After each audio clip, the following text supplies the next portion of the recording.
Thank you for the nice and kind words of introduction. Last year, when I went with our youth in Kohima Diocese to Tura, I was feeling a little unwell. So Brother Paul took me to Holy Cross Hospital, just above the pastoral center in Tura. The doctor examined me with his stethoscope. So he told me, instead of saying inhale and exhale, he told me inspire and expire.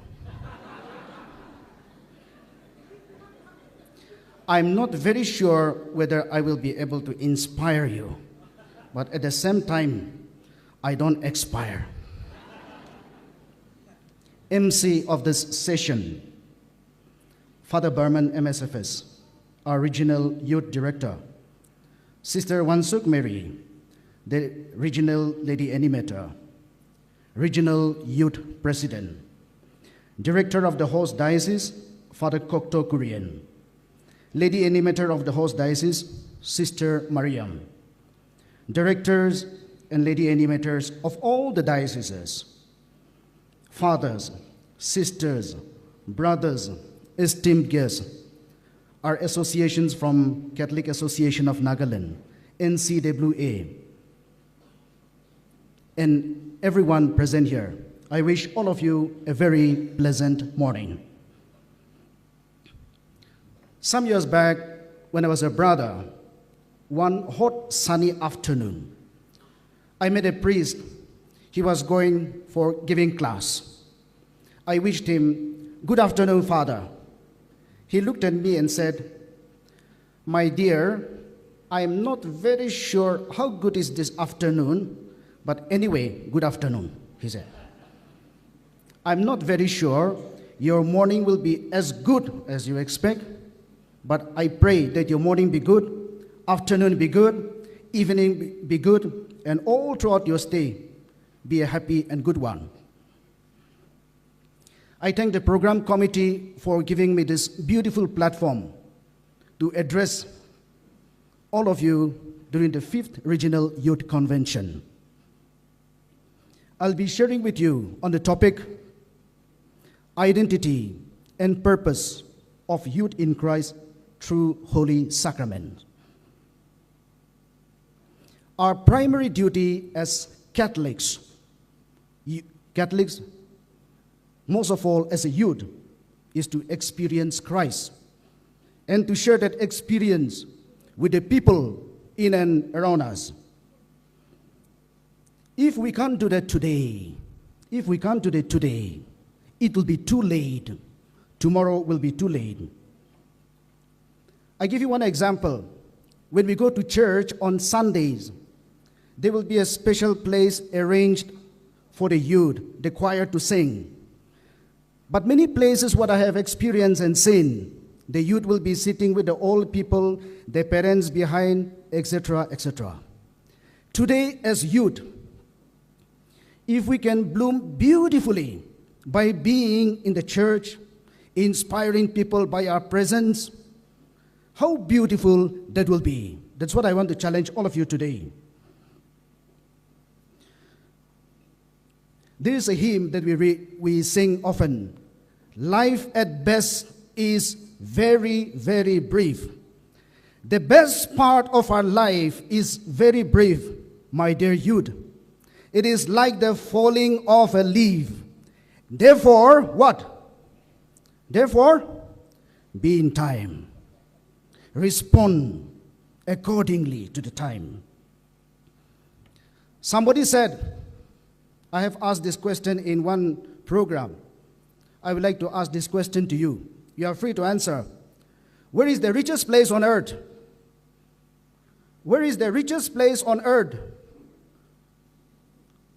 In the balcony up there? The richest place on earth.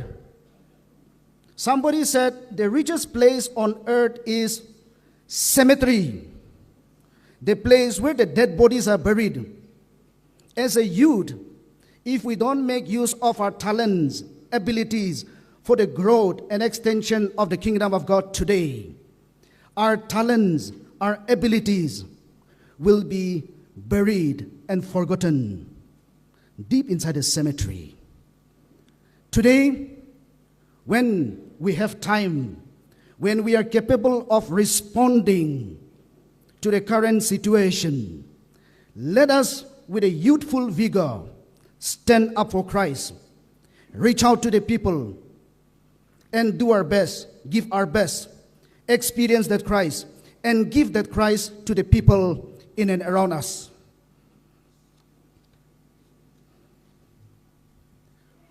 I'm very sure as I speak on this, I may not be able to cover up everything or may not be up to your expectations, but I request all of you to connect the dots as I speak. In the scripture from the book of Ecclesiastes, chapter 12, verse 1, we read, "Remember your Creator in the days of your youth. Serve Him before difficulties of old age arrives." The scripture tells us, remember your Creator in the days of your youth, not when your teeth are fallen, when your skins are wrinkled, when your bags are gone, when your energy is gone, in the days of your youth. And the writer of this book, the writer is attributed to King Solomon, the wise king. And the theology of this book is this: life under the sun apart from God is meaningless. Life under the sun without God, apart from God, is meaningless. Let us build our identity based on God. In 1 Timothy chapter 4, verse 12, we read, it urges young believers to be example in speech, the way we speak, in our conduct, in our love, faith, and purity. I'd like to give you one example. If you see a wild elephant in some parts of Northeast, we see the menace of wild elephants. If we see a wild elephant, we don't call the elephant, please come, like we call our dogs and cats at home.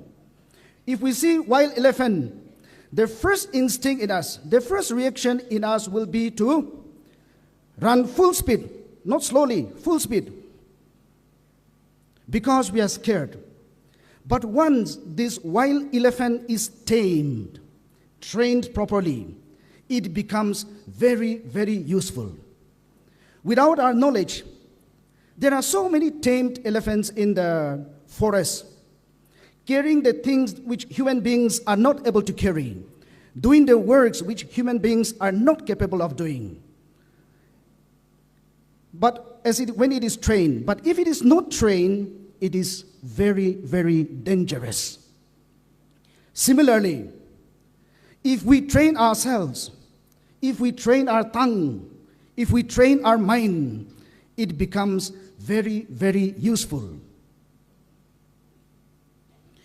The book of Proverbs, chapter 22, verse 6 says, guiding another young person in the right path will lead them to stay happy, not only in their youthful days, but even to the old age.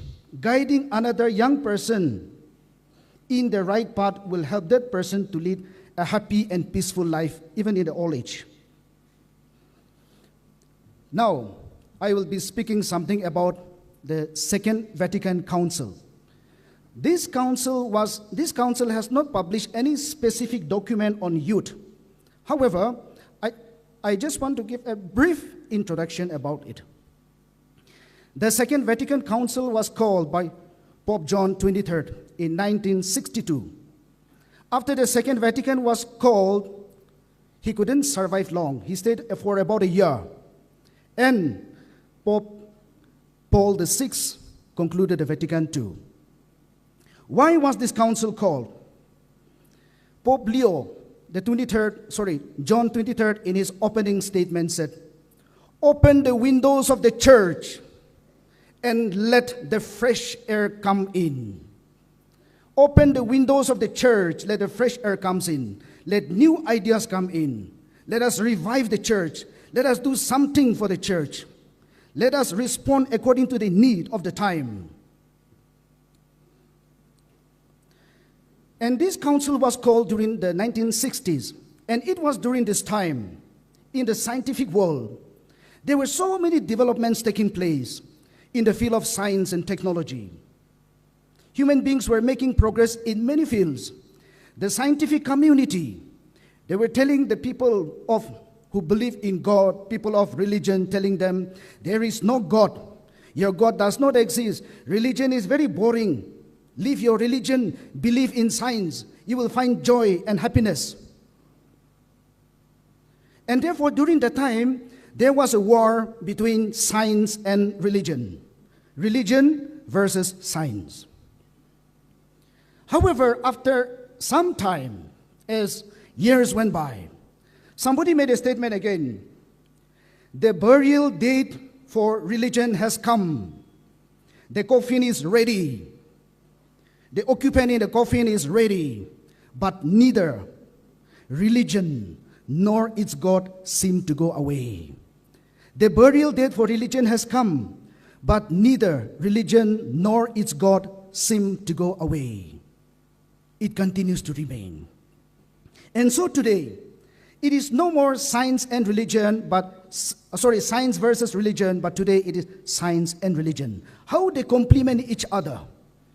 In our life, if we give so much importance in the external world, if we rely so much on the external aspect, and we forget God in our lives, we are missing one very, very important point in our life. So somebody very beautifully said, science without religion is lame, lengara. Religion without science is blind. Both of them must complement each other. However our lives may be affected by the things happening in and around us, at the end, our life, our priority must be set on God.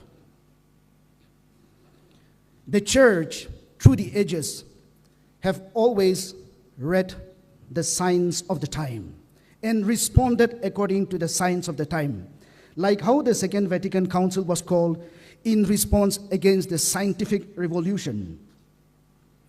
Jesus in the Gospel of Matthew chapter 16, verse 1 to 4, rebukes the scribes and the Pharisees for their inability to read the signs of the time. The Messiah was present amidst them. The Messiah was performing signs and wonders amidst them, but they were unable to see that. Who were the people? Who were the people who understood the presence of the Messiah amidst them? The tax collectors, the sinners, the prostitutes, the throwaway of the society, the people possessed by demons. These were the people who recognized the presence of the Messiah. However, the people who thought themselves to be self-righteous, well-informed, were the people who missed.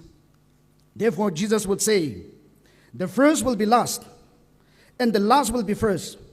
The first will be last, meaning to say, the self-righteous people, people who think they know everything, people who think that they are well-informed, self-righteous, they will be last in the kingdom of God. But the people who humble themselves and read the signs of the time will be first in the kingdom of God. As I said, the Second Vatican Council has not published any specific document on youth to stay happy. Will lead them to stay happy, not only in their youthful days, but even to the old age. Guiding another young person in the right path will help that person to lead a happy and peaceful life, even in the old age. Now, I will be speaking something about the Second Vatican Council. This council has not published any specific document on youth. However, I just want to give a brief introduction about it. The Second Vatican Council was called by Pope John XXIII in 1962. After the Second Vatican was called, he couldn't survive long. He stayed for about a year. And Pope Paul VI concluded the Vatican II. Why was this council called? Pope Leo, John 23rd, in his opening statement said, "Open the windows of the church and let the fresh air come in." Open the windows of the church, let the fresh air come in. Let new ideas come in. Let us revive the church. Let us do something for the church. Let us respond according to the need of the time. And this council was called during the 1960s. And it was during this time, in the scientific world, there were so many developments taking place in the field of science and technology. Human beings were making progress in many fields. The scientific community, they were telling the people who believe in God, people of religion, telling them, there is no God. Your God does not exist. Religion is very boring. Leave your religion, believe in science. You will find joy and happiness. And therefore, during that time, there was a war between science and religion. Religion versus science. However, after some time, as years went by, somebody made a statement again. The burial date for religion has come. The coffin is ready. The occupant in the coffin is ready. But neither religion nor its God seem to go away. The burial date for religion has come, but neither religion nor its God seem to go away. It continues to remain. And so today, it is no more science and religion, science versus religion, but today it is science and religion. How they complement each other. In our life, if we give so much importance in the external world, if we rely so much on the external aspect, and we forget God in our lives, we are missing one very, very important point in our life.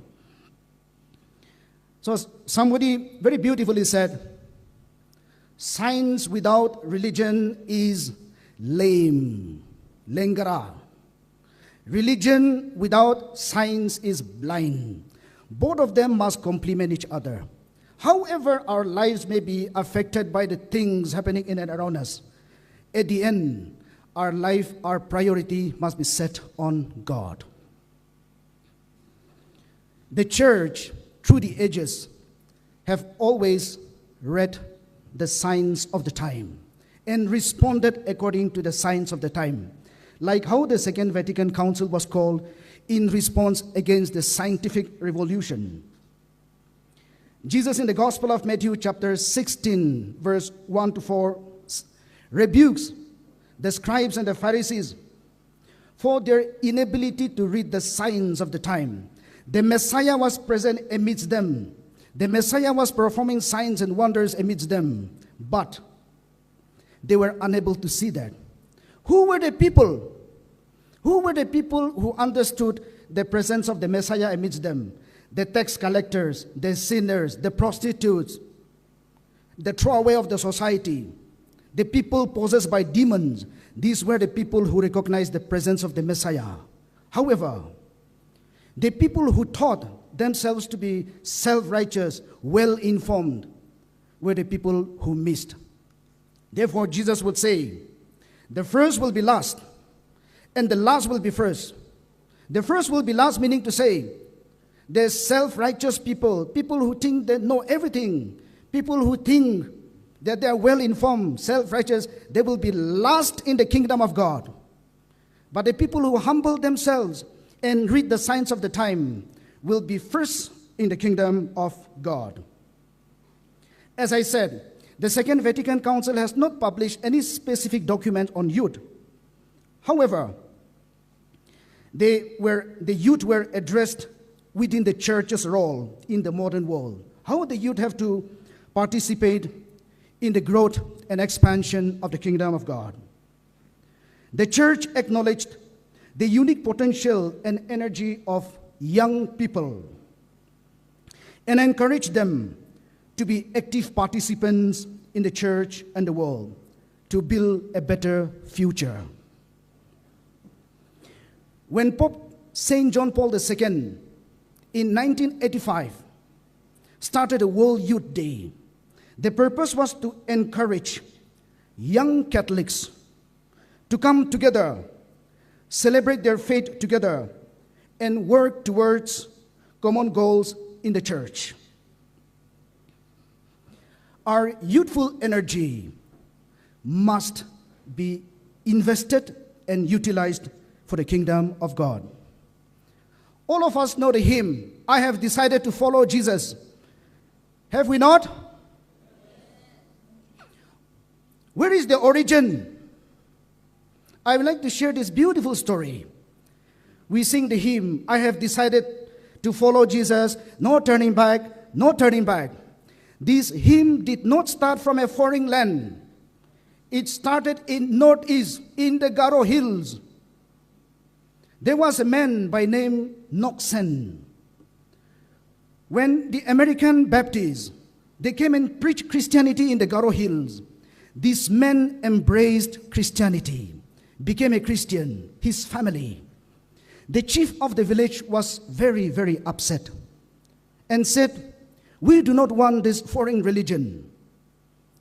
And he was brought in front of the village. And he was given a chance. If you renounce your faith, we will save your children. He said, I have decided to follow Jesus. No turning back, no turning back. His children were shot with an arrow in front of him. He was given another chance. Will you renounce your faith? One more chance. Otherwise, your wife also will be the same fate. This man said again, though none go with me, still I will follow. Even if nobody goes with me, I will still follow. The wife was shot dead. He was given the last chance. Will you renounce your faith or meet the same fate as you have seen in front of your eyes? He said, the cross before me, the world behind me. I have decided to follow Jesus. No turning back, no turning back. From this beautiful story, an inspiring story, can we all ask ourselves, after having experienced Christ, can we all tell ourselves, there is no turning back in my life. In Christ is my identity. My responsibility as a youth today, when I have that vigor, that energy, the zeal, the enthusiasm, it is my right to proclaim this Christ to the people. There is no turning back in my life. Can we all tell ourselves today, can we? In Christ is my identity. My responsibility as a youth today, when I have that vigor, that energy, the zeal, the enthusiasm, it is my right to proclaim this Christ to the people. There is no turning back in my life. Can we all tell ourselves today, can we? Yes. Shall we? Yes. Otherwise, after the convention, we will go back to our old ways. Jesus, only during the convention I followed you. Now, these days I cannot follow you. I will follow you again in the next convention.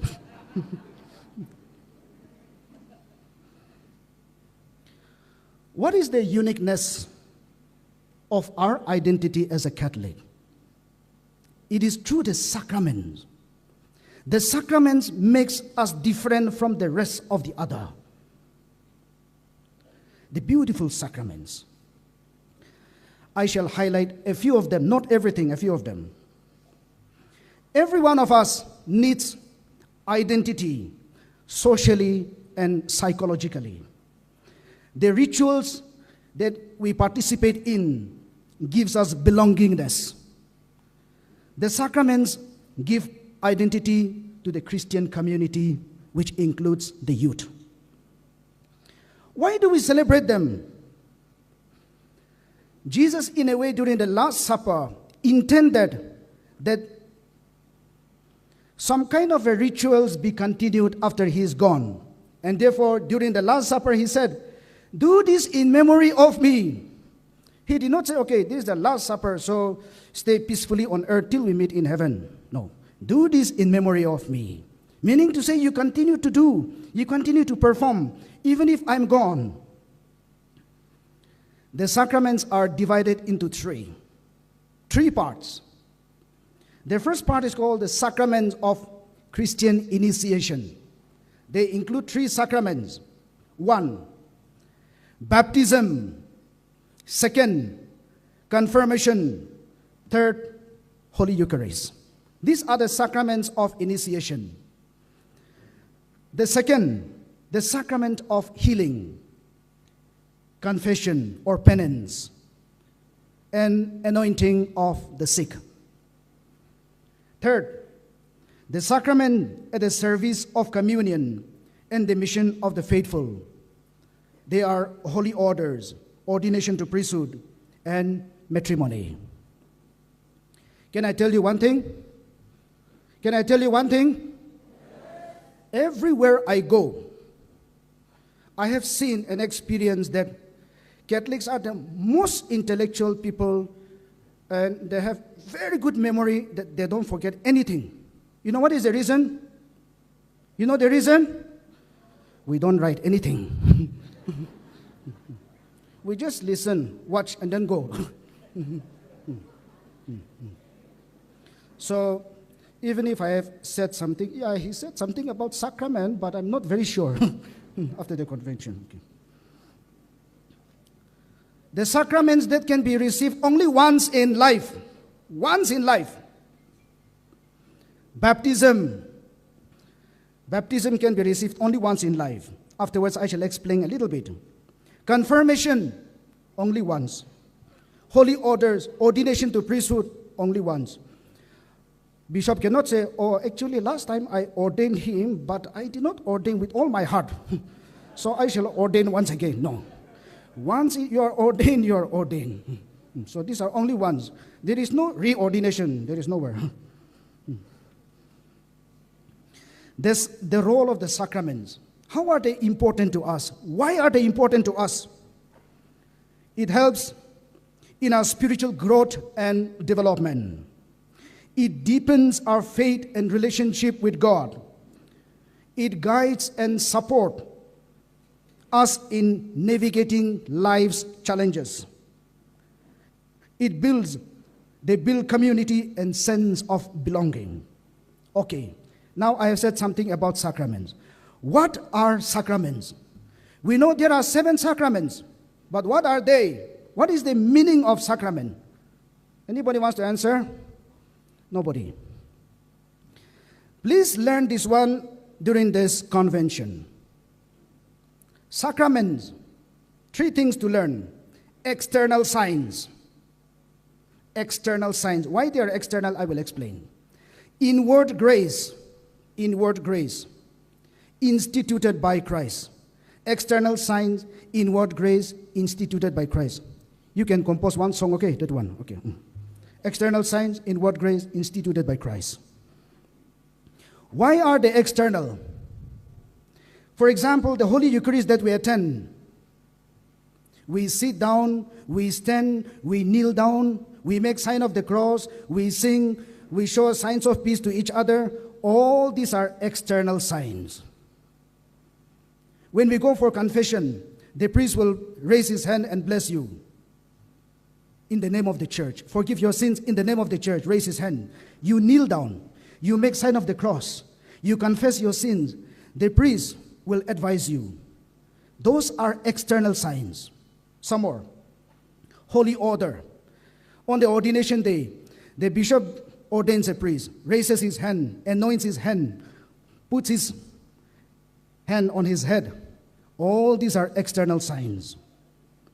Holy matrimony. The bridegroom will be standing. The bride will march and come inside. The priest will bless them. You know, can I say something? When the bridegroom is standing and the bride comes in with the music, the bridegroom extends his hand and shakes her hand and then tells her something. What is that one? Welcome to my channel.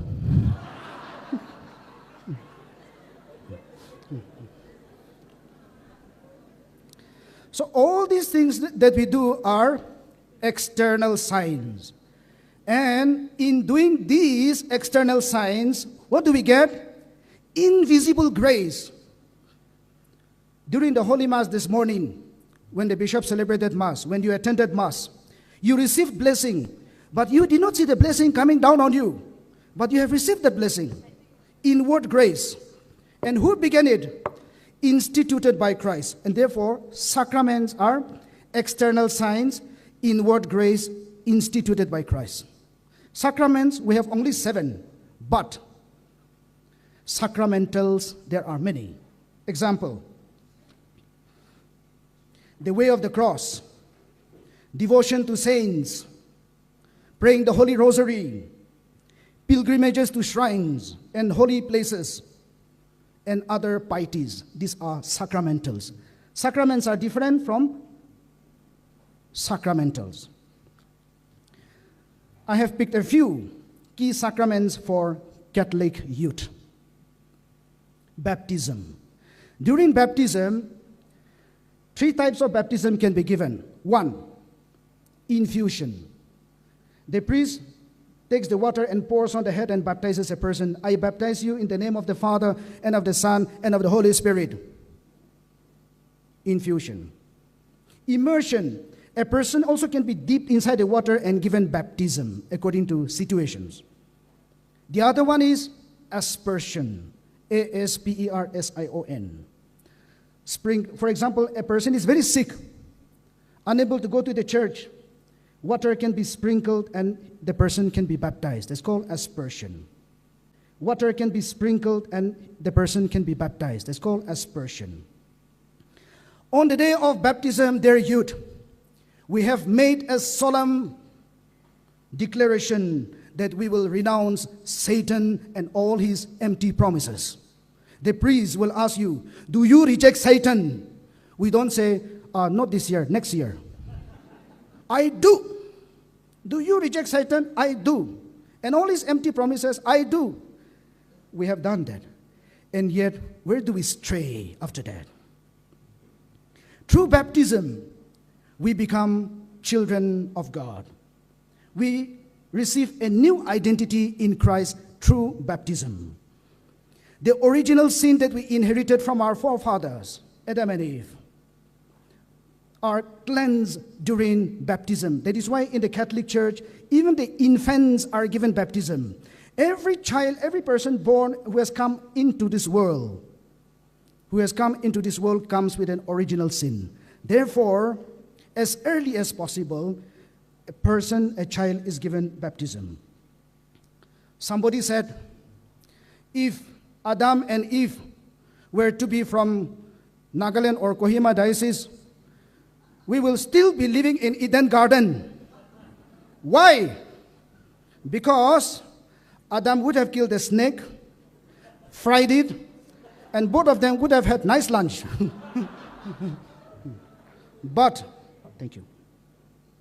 They happen to be from a different part of the world, so we are helpless today.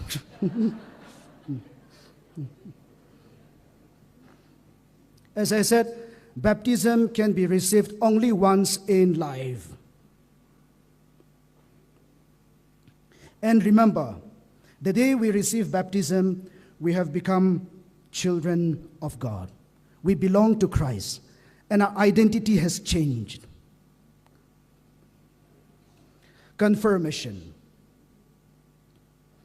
Remember, on the day when we receive confirmation, we are sealed with the gift of the Holy Spirit. The bishop raises his hands, makes a sign of the cross on your forehead and tells you, be sealed with the gift of the Holy Spirit. And what are those gifts of the Holy Spirit? Wisdom, understanding, counsel, fortitude, knowledge, piety, and fear of the Lord. We find it in 1 Corinthians chapter 12, verse 8 to 10. Gifts of the Holy Spirit. And if we have received that gift of the Holy Spirit, there should be fruit as well. There should be an outcome of the gift that we have received. And what are they? Love, joy, peace, patience, kindness, goodness, faithfulness, gentleness, self-control.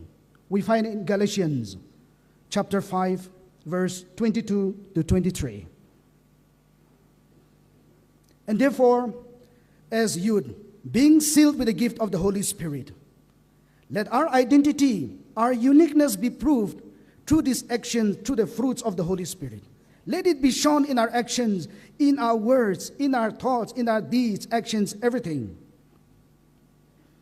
Coming to the third one, the Holy Eucharist. Sunday is a day of obligation. It started from the 4th century when Constantine the Emperor declared Christianity as the state religion. They began to observe this day as sacred, holy. But the church later established the specific obligation to attend Mass. Therefore, for us, as youth, attending Sunday Mass is an obligation, not option, but obligation.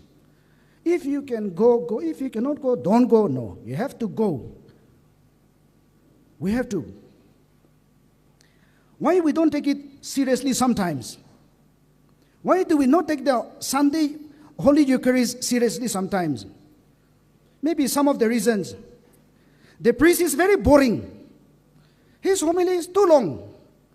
And he's not interesting. Etc., etc. But among all the 7 sacraments that we have in the church, the Eucharist is the most important sacrament. It is the source, the summit of our Christian worship.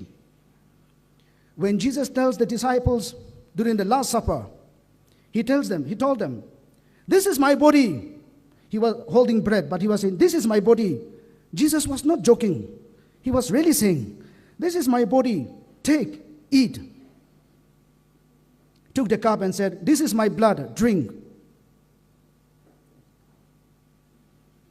Now, what is the difference about people of other denominations and the way we celebrate Mass? For us Catholics, when we attend Mass, when the priest raises his hands and prays over, it is no more bread and wine. It has turned into body and blood of Christ. That is the difference. For people of other denomination, it is the commemoration of what happened 2,000 years ago when Jesus had supper with his disciples. But for us, it is the real presence of Jesus in the species of bread and wine.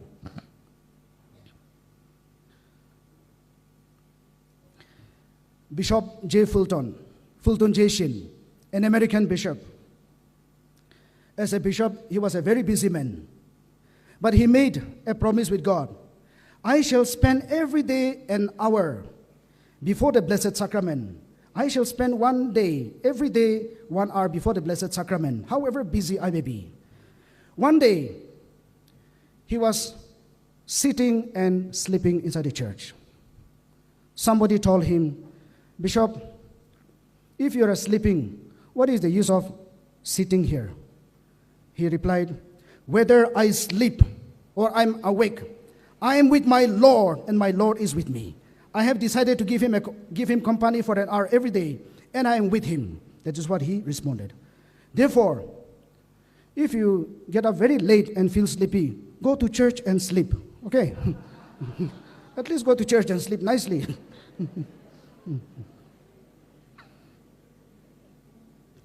My cousin sister once asked me, what time do you sleep? And what time do you get up? I said, 10 o'clock, 10:30 sometimes, or sometimes 11 o'clock. Depends on the work. Then what time do you get up? I said, 5 o'clock or 5:30, very proudly. Sleeping late, getting up early. I was very proud, happy. Then she said, that is why fathers and sisters, you sleep in the church.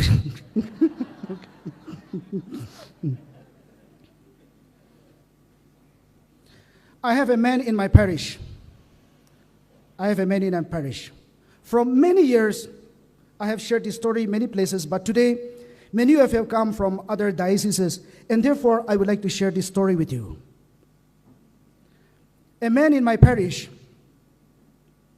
walks about 2.5 hours to the parish church for Mass every Sunday, 2.5 hours. In his village, he is the only Catholic, lone Catholic. He rain, sunshine, wind, any situation. He will walk. He told me he starts by 5 o'clock in the morning. He walks 5 o'clock in the morning. And he will be in the parish church, sitting down, praying, even before the parishioners reach the church. Even before the parish priest reach the church. He will be there, sitting down and praying. After the Mass, he will go back to his village as usual, walking another 2 hours, 2.5 hours. So every Sunday, he walks about 5 or even 5+ hours. For what? To attend the Holy Eucharist, to receive Christ, to experience Christ. Somebody from the village told him, if you cannot follow the resolution of the village, we will send you out from the village because you are the only Catholic. He said, I have not stolen anybody's property. I have not poisoned anybody. I have not done any mistake. Why should I go? So they have no other words. Second time they came again. They said, you see, you're alone from the village. When you die, who will make your coffin? Who will dig your grave? Who will give you the last bath? Who will perform the ritual for you? The man replied, if you don't feel it will be smelly or dirty, you just leave it as it is. If you think it is okay, just leave me as it is. He has no worry. I'm deeply taken up by the life of this man. And I feel our love for the Eucharist must grow every day as youth.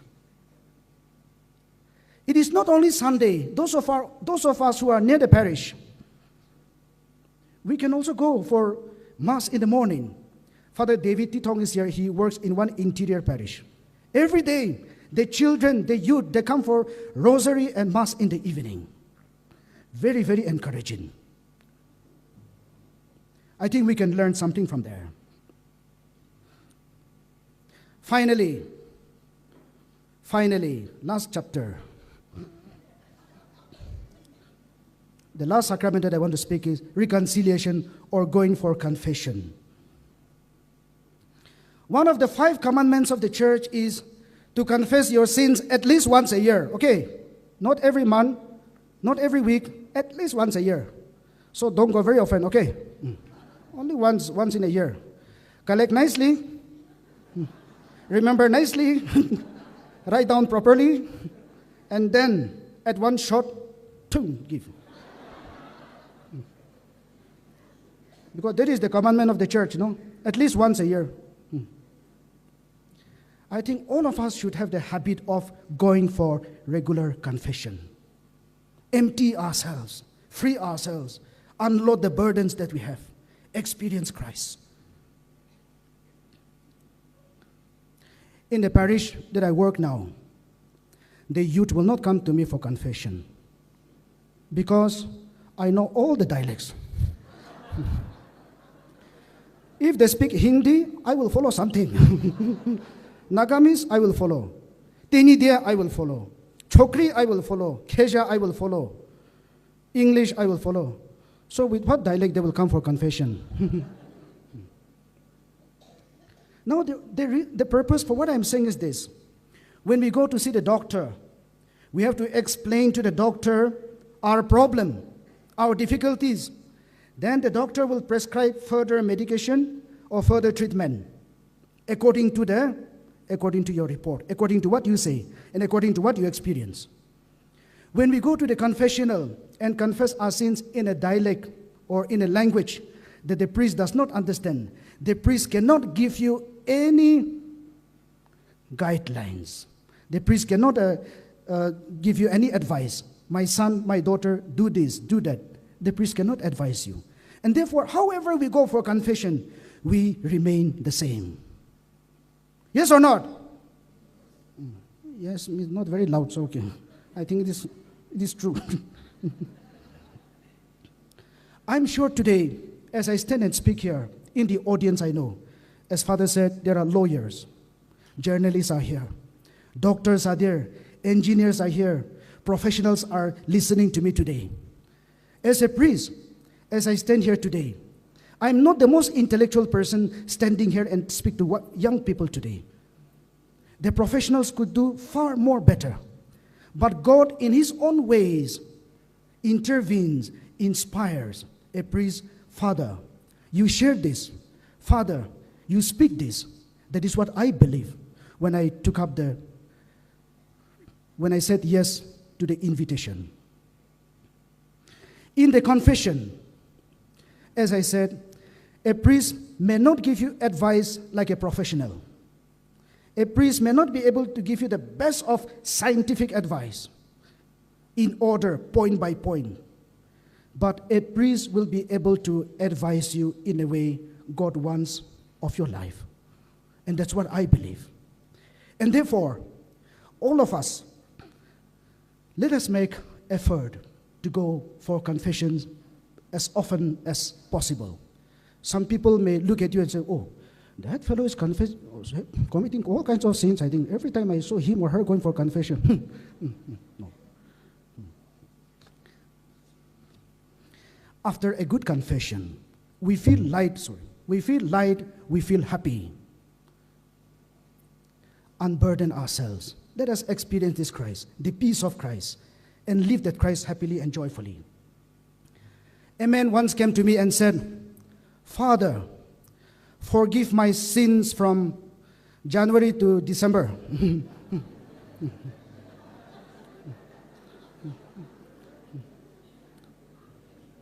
I am not a magician. I cannot perform jadoo, puja, and say, okay, your sins are all forgiven from January to December 31st. Okay, I cannot say that. Happy New Year to Thanksgiving Day, forgiven all. Not even one is left, okay. When we go for confession, we must go with a contrite heart. We must feel sorry for our sins and go. Not because somebody is going. Young people, especially in the hostel, sometimes when they come for confession, they confess their sins from All You Hills, page 72. As it is written in the hymn book. Even for the sins that they have not committed, they have to read. Because it is in All You Hills. We must truly feel sorry for our sins when we go for confession and ask God to forgive us. Coming to the final. Let us live our Catholic faith happily and joyfully. Every time we go to a new place, we see another Catholic. How happy we feel. You travel somewhere, you see somebody making sign of the cross, you feel you belong to that person also belong to the same family. That joy, that happiness that we experience. You go anywhere. I have seen that. Let us live the joy. Let us live that faith joyfully and happily. Let us reflect Christ every day of our lives in whatever we do. Our identity is in Christ. Not the badge that you are putting on today. This badge will go. As a parish priest today, the chair that I sit, somebody will sit tomorrow. It will be given to somebody. These are not eternal, temporal. The powers that people have, the recognition that people have, the respect that people have, these are not permanent. These are temporal. And therefore, our true identity comes from Christ.